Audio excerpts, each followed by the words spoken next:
What's going on? Welcome to Classy Tacos. Thanks for stopping by. Today we're going to get into running the electrical, the switches, and the Airlines for both lockers. So we're going to start with the Airlines to the front and the rear. So I'm just going to throw you under the truck and we're going to go through how I route them. After that, we're going to install the solenoids. Once I get the Airlines and the solenoids kind of all set up, I'm going to go ahead and throw you on the bench. I'm going to take apart the overhead console and we're going to rework the ARB interior harness that comes with the kit. We work with my small OEM Style Toyota switches that I like using. So first what we're going to do is I'm going to get you under the truck and we're going to install a compression fitting on the bulkhead fitting that's on the rear diff so that we can start running our airline from the rear diff up to the compressor. Alright, here we are under the truck. That's our banjo bolt fitting right here. I have it pointed in the direction that I want it to go. So when we're going to use this, we're going to use these compression fittings here. How this works is, if you see this, that little hole is the one that goes into the banjo bolt, the thicker one, right?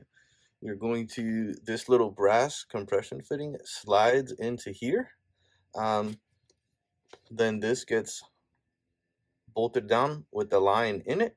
And what happens is, this is a real tight squeeze right here, right now. And if you look, it's got a little taper there. Once you screw it in, it kind of clamps down on the line and keeps it nice and tight. So we're going to do that real quick. I'm just going to assemble this on the line. All right, so let's make sure you can see there's the line. It's cut nice and flat. So just make sure if you do cut it, you cut it flat. Then you're putting this on just like this. And I'm going to take the compression, actual inner fitting, and we're going to put the kind of fatter side going up and the thinner side going down. Let me make sure you guys saw that. You see how I have the fatter side kind of on the side that gets screwed in? And we take this guy, put this in just like that. You can't put it in this way, so you know it has to go this way. Kind of screw that in. It's gonna get to a point where it's gonna stop and not really have any issues. So that is the kind of setup how you have to run it. What I'm gonna do is I'm gonna take this apart real quick, just so I can put we're just going to put a little bit of blue on both of these, particularly the one that is going into the actual bulkhead. So that is the bulkhead side. I'm going to just get that in. Let's angle this. There we go. And you don't want to thread these, so just take your time here.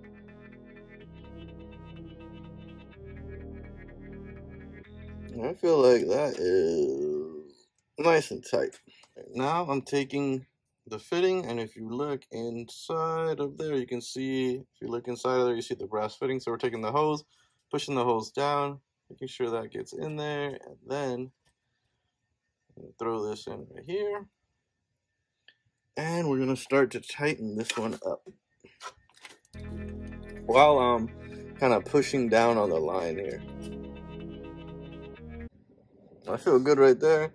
And just like that, that line is in there pretty tight. Like, I'm not getting any movement from the line, so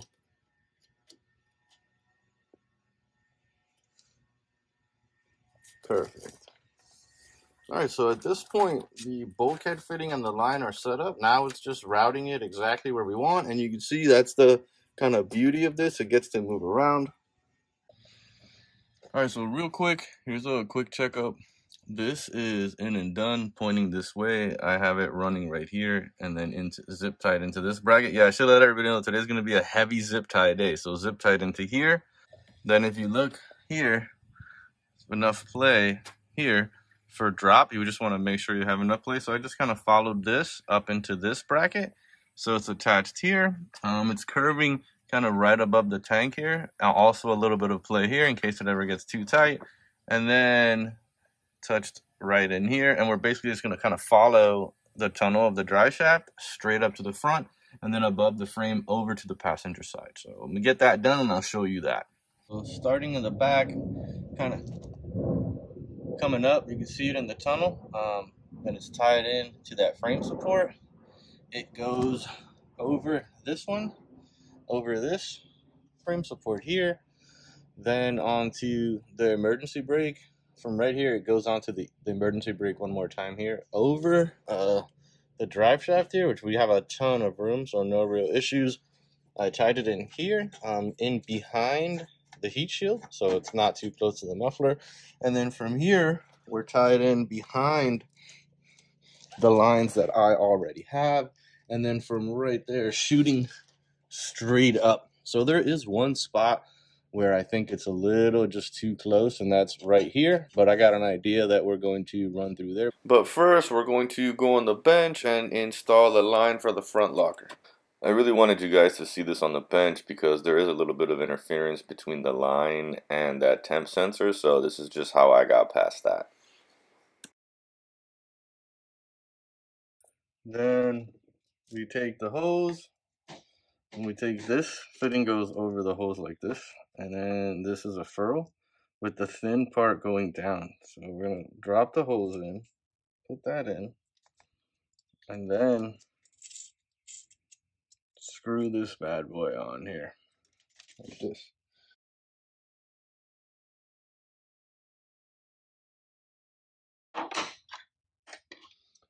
So the banjo bolt is not working for the front install. So we're going to save that in case for later. And then this piece, the quick disconnect, will go onto the solenoid. So we have to save that as well. Now, just to confirm, we're going to throw, oh man, now this is getting in the way of this.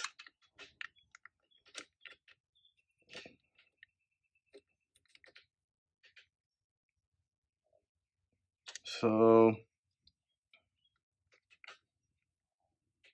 now, yeah, so now, all right, so let's see if we do this. This is a tight squeeze in here, so what I'm going to end up doing is loosening this up.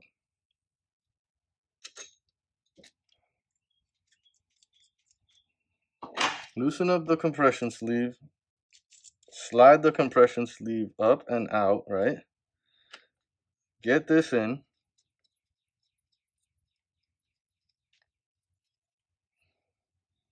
Then drop the compression sleeve on there. There we go. That'll work.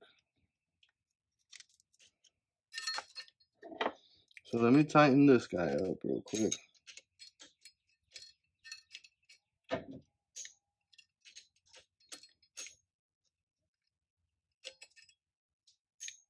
All right, give it a nice pull. That ain't going anywhere. Let's get this guy tightened up now. I don't know if I'll be able to get, might not be able to get a socket on there. Let's see. Yeah. Okay. That ain't gonna work. Oh, monkey wrench. Okay, perfect. And that's about where it was, because I know the connection was up at the top to release it. So now this line is in. It definitely is enough line to get us to the solenoid in the engine bay. All right, so both our lines are just, sitting out here. That's the front with the tape, so I know which is which. That's the rear. We pretty much used all of the one that came with the rear, so you gotta go so far back, but there's a lot left over from the front, which is nice. So if you need to fix, you got some left over. So this was the electrical conduit that I was talking about. It's just an exterior piece, and what I want to do is I'm going to slide both of these through it, really just to give it some protection where it gets close to the cap. If you look like working back this way here, see it right here? Both of them are in here nice and tight. And now what I'm going to do is I'm going to zip tie this entire thing onto this bracket right here. And we'll go check it underneath too, just to make sure it looks good. So right here, I'm under the truck, kind of going back and forth with both lines through the one piece of conduit. I did not like how it ended up. One of the lines was hanging a little low, so what I did was use two pieces of conduit. Each line got its own piece. Alright, so here's an idea on the wheel well, what it's going to look like. I have the front one kind of wired up right here, and it's going through this tube. I ended up having to use two separate tubes. I didn't like the way it looked with just one. So I marked this one as a different color. I wrote front. I marked this one with rear, and that one goes towards the back. This one kind of goes straight down. But like this, neither one of them is coming real close to that cat right there. And then whatever heat is going to be protected in that, you know, electrical sheet. So let's look at underneath real quick. So coming back from the front one, the connection is coming straight back off the diff over this frame, and then you can see front tube right there kind of going right up. So that's your front one. And then coming this way, you can see here on the front how it's not close to the cat anymore. Perfect. And then coming this way, there is the rear, and then kind of taped in, zip tied here, right here, and then zip tied over here. So nice and away from the cat. So we got that set up. So now let's go up top and we will put in our solenoids. All right, so let's get the solenoids set up real quick. These are the kind of quick release fittings that you're gonna attach. Right here is where it's gonna screw into the manifold. That's where you're gonna put your quick release, and then they also give you an option here if you need to move this to another side. There's another opening, or you run another one off of here.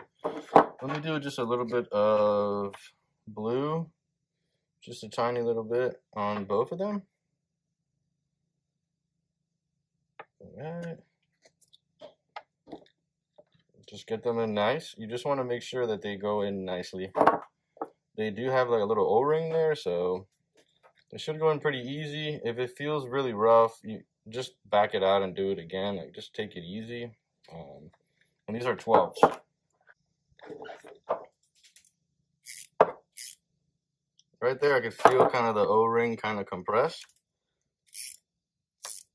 So we're good there. So both of those are in good. Now it's time to get it over onto the manifold. All right, so now basically here we are at the manifold. I have my lines kind of sitting here running around this way, ready to be cut once we get the solenoids in. The old harness is sitting right here for the plugs, which I have wrapped up from my last install video. I'm going to cut that off here in a second. But first we're going to get these two off and then remove this guy because, you know, these are kind of big to get in here. So you're going to want to have as much room as you can to kind of spin them around. So let me pop this off and we'll get the solenoids in. So in my kit, both of these solenoids are exactly the same part numbers. So really we're just going to get them in. Down here, which is going to be a little hard for you to see, are the connections that I have kind of taped up from when we did our last install, since I didn't have these here yet. So what I'm going to end up doing now is just removing all this tape, opening up these connections, and we're going to get everything plugged in. So right here, my solenoids are plugged in. It's important here to remember which one is which. This is going to be my switch 2. This is switch 1. The way that you can kind of tell is yellow and black is switch 1. The green and black is going to be switch 2. And it's wired that way from ARB so that you can turn on the rear locker before you can turn on the front. It's like a safety measure. If you don't have the rear on, you shoot the front on, sometimes it puts a lot of pressure on the CV, so it could just create more damages, taking all of the power. So that's why they set it up this way. There's ways around it, but I'm going to leave it this way, just like this. I'm going to number these real quick, 1 and 2, and just kind of help me remember. So nice and easy, I just put a 1 and a 2 here, and that way I know that this is for the rear, this one's for the front. That's it. So basically now these are wired up. We're going to get our lines in. So I have the lines running through here, kind of around the back, so that they'll shoot this way and won't go either straight down towards the engine or anything. So I know that this is my rear line because I don't have any tape on it. So this is for the rear locker. It's going to go to switch 1. So all I'm doing right now is just kind of making sure I have enough play right here and it's not like too tight. So I'm going to cut this about right here. I like to use these. They're for like landscape piping and stuff, but it gives you a nice, clean, straight cut, which is what we want. Perfect. just like this. Then I'm going to push in on the fitting, slide my hose in and pull out, and just like that. Now that this one is my front fitting, so I'm just going to make sure I have enough play. I'm going to come back just a tiny bit. Same thing, put this in. We're going to get a nice, clean, straight cut right down. There we go. Push this in and pop it and pop it out. And that way, like, both of my lines are nice and tight. They come around the back here. They're not too tight. They're not bothering anything. They're not in the way of anything. They're not rubbing up on anything. I'm going to run one zip tie back here on the bracket just to hold both these lines in place. And we'll keep moving from there. All right. So now we're ready to take apart the overhead console and jump on the bench and do our switch wiring. So let's go get you on the bench. All right, so here we are on the bench. These are those little switches that I really like, so that's why I want to use these. They fit into that spot perfectly. This is the ARB harness. These are the connections for those switches. So we're going to get into kind of making this all work together. I already have the isolation switch wired up because we did that obviously for the last one. And here is switch 1. I have already cleaned these up. I'm going to just do switch 2 real quick. All right, so clearly labeled, you have switch 1 is ready and switch 2 is ready to go as well. So switch 1 is going to be for your rear locker, right? So how this is going to work in terms of your rear locker, black is going to go to black, which is pretty clear here. This blue right here is going to go to this blue because that's your illumination. Then this red is going to go to this red right here. And then the one left is green and yellow are going to go together. So one more time, just to make this as clear as possible. This is your ground. You're going to put these two grounds together and go to this one. This blue is for your illumination, and it's going to go to this blue and white from the ARB. Then you have this green on the AOB side. This green on the AOB side is going to go to this yellow, and then this red is going to go to this red. So we're going to work through that real quick.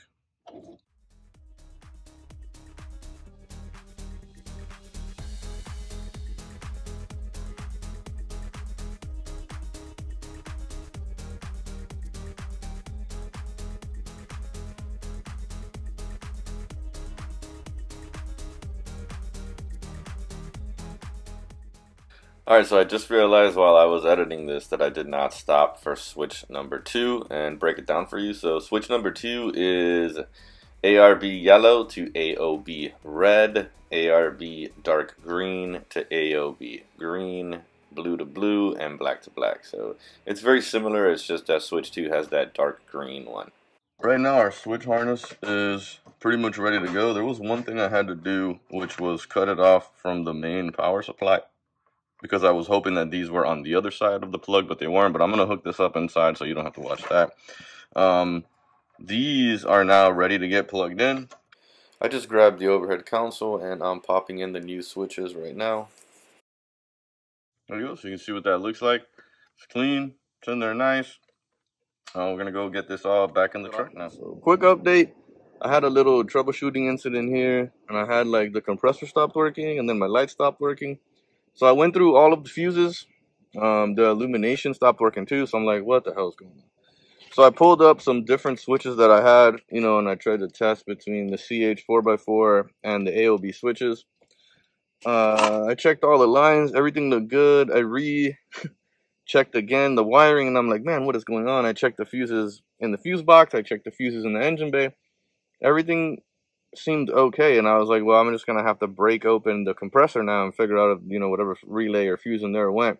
And it turns out my issue was right here. I started messing with this when I was putting it back in, and then some of the lights came on and it started working. Since this doesn't come connected from the factory, you connect it yourself. Apparently I didn't have these pushed down kind of deep enough to where they weren't really making contact with the ones in here. So I started looking at the one that came connected. They looked way deeper than these. Like, I had the metal hanging out of the back of this a little bit still. So I took a screwdriver, pushed them in way further, and it looks like that may have solved my issue. So we're going to button everything back up and then do a quick function test to see if everything works. But man, I thought I was going to have to break into the compressor, so let's hope that fixes it. So I'm going to connect everything back up here, throw it back up, and then I'll get you back up so we can see it. Alright guys, so it looks like we got this figured out. So right now I got everything on. You can see the lighting here. We're going to go lights. They lit up. So I got the hood open, windows open, so you can kind of hear this. We're going to compressor. It's already full of air, so you're not going to really hear much. Let's go rear. So the air fills up the rear, and then front kind of has enough to fill up the front. Oh yeah, I put the sticker here. I didn't want to stick it to anything, so I just slid it into the pocket here. We're going to leave that there. It'll make me smile every time I see it. So if you pay attention here, this one's much smaller than this one, is because this is the AOB switch. This is the CH 4x4. This is a CH 4x4. I'm going to work on all three of these just to see which one I like the most and what type of lighting I like. And then from there, we'll decide which one to use. All right, let's go. Let me put you over by the compressor so you can hear the release.